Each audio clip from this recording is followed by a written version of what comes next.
আপনি নিজে নামাজ পড়েন, কিন্তু নামাজে যেই দল রাষ্ট্রে গেলে, রাষ্ট্রীয় ক্ষমতায় গেলে নামাজ কায়েম করবে, এমন দলের সাথে আপনার বন্ধুত্ব নাই, আপনার সম্পর্ক নাই। আপনার সম্পর্ক এমন দলের সাথে যারা মসজিদে তালা লাগিয়ে দেয়, যারা টুপি দাড়ির অপমান করে, নামাজের বেইজ্জতি করে, বুঝতে হবে আপনার নামাজ জীবনেও কবুল। অত্যন্ত স্পষ্ট ভাবে আল্লাহ রাব্বুল আলামিনের হাবিব বুখারীর বর্ণনায় সাইয়েদনা ওমর ফারুকের থেকে বর্ণিত একটি হাদিস বর্ণিত হয়েছে। একটা লোক বিশ্ব নবীর পিছনে নামাজ পড়তেন। কি পড়তেন? বিশ্ব নবীর সাথে ইফতারি করতেন, দাওয়াতে যেতেন। আল্লাহর হাবিব সাল্লাল্লাহু আলাইহি ওয়াসাল্লাম লোকটা মারা যাওয়ার পরে তারা জানাজায় রওনা হলেন। ওমর ফারুক জামা টেনে ধরলেন। 5টা জায়গায় ওমর একা সিদ্ধান্ত নিয়েছেন। ওমরের সিদ্ধান্তের উপর আল্লাহ কোরআনের আয়াত নাজিল করে দিয়েছে।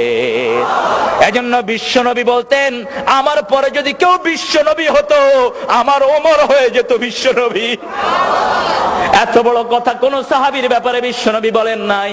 লাউ কানা নাবিয়্যাম মিন বাদি লাকানা ওমর, আমার পরে যদি কেউ বিশ্ব নবী হতো তাহলে সেই সম্মান আল্লাহ ওমরকে দান করে দিতেন। আবার ইসলামের ব্যাপারে সামান্য একটু ত্রুটিও তিনি বরদাস্ত করতেন না। যেখানেই দেখতেন ইসলামের খেলাফ হচ্ছে, তার গর্দানটাকে দুনিয়া থেকে বিদায় করে দিতেন। সুবহানাল্লাহ বলেন। কোন মুনাফিক যখন ইসলামের সাথে বেয়াদবি করেছে, তার প্রতিশোধ নিয়েছেন সাইয়েদনা ওমর। সুবহানাল্লাহ বলেন। বিশ্ব নবীর বিচার মানে না এক মুনাফিক। আল্লাহর হাবিবের বিচার না মেনে আবু বকরের কাছে গেলেন। তিনি বললেন, আমি এই বিচার ফয়সালা করতে পারবো না, কারণ বিশ্ব নবীর উপরে বিচার ফয়সালা করার আর কারো দুনিয়াতে ক্ষমতা। লোকটা চলে গেলেন সাইয়েদনা ওমর ফারুক রাদিয়াল্লাহু আনহুর বাড়িতে গিয়ে বললেন, আমি সানি করাইতে আসছি। ওমর ফারুক রাদিয়াল্লাহু আনহু বললেন, তাহলে প্রথম বিচার কে করেছেন? ওই লোকটা বলল, প্রথম বিচার করেছেন মুহাম্মদ সাল্লাল্লাহু। ওমর ফারুকের সারা শরীর যেন শিহরিয়ে ওঠে। তিনি বললেন, বিশ্বনবীর বিচার কি তোমার পছন্দ হয় নাই? কয় না, তিনি ইহুদির পক্ষে রায় দিয়েছেন, আর আমি মুসলমান, আমার বিপক্ষে রায় দিয়েছেন। এবার আবার জিজ্ঞেস করলেন, তোমার কি বিশ্বনবীর ফয়সালাটা পছন্দ হয় নাই? কয় না। কি করতে চাচ্ছ? কয়, ওমর আপনি একটা ফয়সালা দিয়ে দেন। ওমর বলেন, একটু বসো, আমি ফয়সালা দিতে হলে একটু ভিতরে যাওয়া লাগবে। ভিতরে থেকে খোলা তলোয়ার নিয়ে এসেছেন, এক কোপে শরীর থেকে গর্দানটা নামিয়ে দিয়েছেন। আজকের যুগে যদি এরকম ওমর হতো, ইসলামের শত্রুরা ইসলামকে নিয়ে বান্দরামি করতে পারত না। ঠিক কিনা বলেন? এদেশের কবি কুখ্যাত অসভ্য, কুখ্যাত কবি আমার নবীকে গালি দিয়েছে। এক কবি, এক সাহিত্যিক মারা যাওয়ার 5 বছর আগে বলেছে, আমার নবী নাকি চরিত্রহীন ছিল। যেই নবীর ব্যাপারে সারা কোরআন আল্লাহ ওয়াকফ করে দিয়েছেন। আল্লাহ নিজের সিফতি নাম বিশ্ব নবীর চরিত্রের জন্য ব্যবহার করেছেন। আল্লাহ আজিম শব্দটি কোন নবীর চরিত্রের জন্য ব্যবহার করেন নাই, বিশ্ব নবীর চরিত্র ছাড়া। এমন চরিত্র আল্লাহ দিলেন, কিয়ামত পর্যন্ত মানুষ অনুসরণ করে এই চরিত্রের আগামাথা করতে পারবে না। আল্লাহু আকবার। সেই নবীর ব্যাপারে যখন এত কটু কথা বলা হলো, তাকে বলা হলো সাহসী লেখক। তিনি নাকি সাহসী লেখক। এদেশের ক্ষমতাসীনরা যদি তৌহিদ বুঝতো, কোরআন বুঝতো, ওই লেখকটা বাংলাদেশে ঢুকার সাথে সাথে তাকে ফাঁসি কাস্টে ঝুলানো হতো। ঠিক কিনা? কারণ পৃথিবীতে যারা বিশ্ব নবীর বিরুদ্ধে কথা বলে, দুনিয়াতে বেঁচে থাকার তাদের কোনো অধিকার।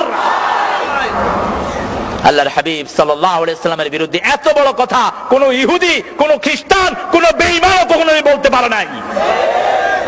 তার মৃত্যু হলো জার্মানে। লোকটার নাম জানেন তো আপনারা? কি নাম?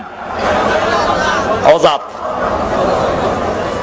আমি গত রমজানে আমার প্রোগ্রাম ছিল ইংল্যান্ডে, সেখানে এই যে রমজানটা গেল 15, তো ওই রমজানে একটা প্রোগ্রাম ছিল ইংল্যান্ডে। ইউরোপিয়ান সব মসজিদের ইমাম, যারা মসজিদ কন্ট্রোল করেন এদের। তো জার্মান থেকে যারা এসেছে, আমি তাদেরকে জিজ্ঞেস করলাম, how did he die? This atheist, এই নাস্তিকটা কেমনে মারা গেছে? তো তারা বললো যে হি ড্রাগ ভাইগ্রা। ভাইগ্রা একটা মদ আছে যেটা খেলে শরীর গরম হয়। এখন গরম হওয়ার জন্য শরীরে ওই তাপ সহ্য করার ক্ষমতা থাকার দরকার আছে না নাই?